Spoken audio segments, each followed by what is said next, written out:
एक समय की बात है। एक ब्राह्मण के 7 पुत्र और एक इकलौती पुत्री थी। पुत्री का नाम था वीरावती।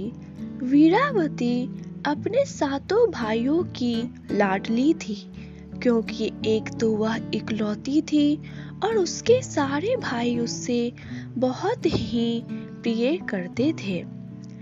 वीरावती का कुछ समय के बाद ही विवाह हो गया। वीरावती के 7 भाइयों का भी विवाह हो गया था।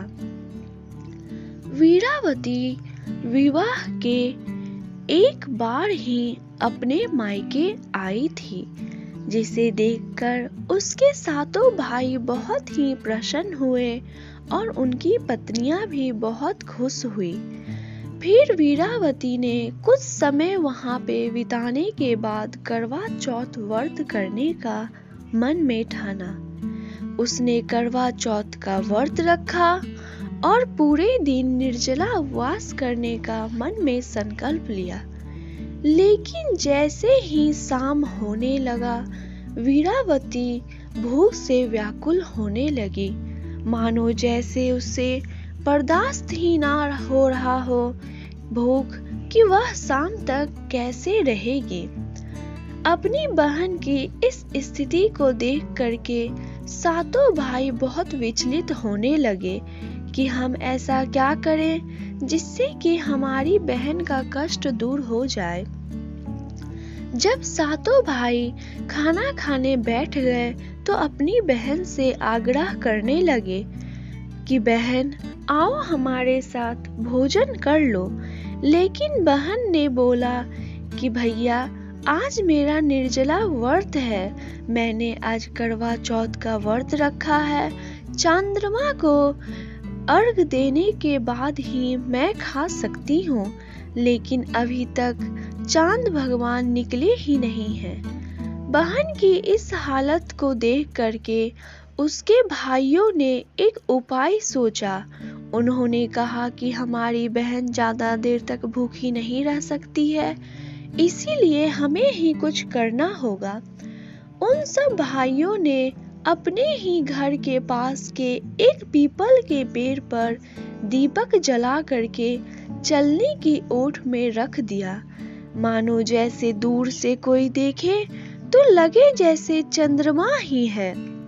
उन्होंने अपनी बहन के पास जाकर के कहा कि देखो बहन, चंद्रमा आ गए हैं। बहन बहुत ही ज्यादा खुश हुई और दौड़ी दौड़ी चली गई। देखा कि सच में चंद्रमा भगवान आ चुके हैं और वह अर्घ दे करके भोजन के लिए चली गई। जैसे ही उसने भोजन करने के लिए बैठा, पहला टुकड़ा मुंह में डाला तो उसे छींक आ गई। फिर उसने दूसरा टुकड़ा डाला तो उसमें बाल निकल आया। इसके बाद जैसे ही उसने तीसरा टुकड़ा मुंह में डालने की कोशिश ही की, उसकी पति की मृत्यु का समाचार मिला। वीरावती बहुत ही घबरा गई कि मैंने इतना श्रद्धा से करवा चौथ का व्रत रखा था, फिर मेरे साथ ऐसा क्यों हुआ। वीरावती ने अपनी भाभी को पूरी बात बताई। उन्होंने कहा कि भाभी, उसे बताया गया कि करवा चौथ का व्रत गलत तरीके से टूटने के कारण देवता उससे नाराज हो गए हैं। उनके भाइयों के कारण उन्होंने बिना ही चांद को देखे अपना व्रत तोड़ लिया, इसलिए देवता तुमसे नाराज हो गए हैं। एक बार इंद्रदेव की पत्नी इंद्राणी करवा चौथ के दिन धरती पर आई और वीरावती उनके पास गई और अपने पति की रक्षा के लिए प्रार्थना की। देवी इंद्राणी ने वीरावती को पूरा श्रद्धा और विधि विधान से करवा चौथ व्रत करने के लिए कहा।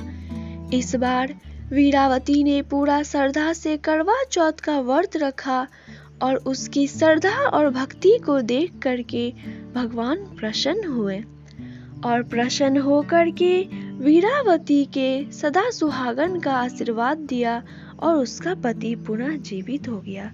दोस्तों, कहा जाता है कथा सुनने से पति की आयु लंबी होती है। धन्यवाद।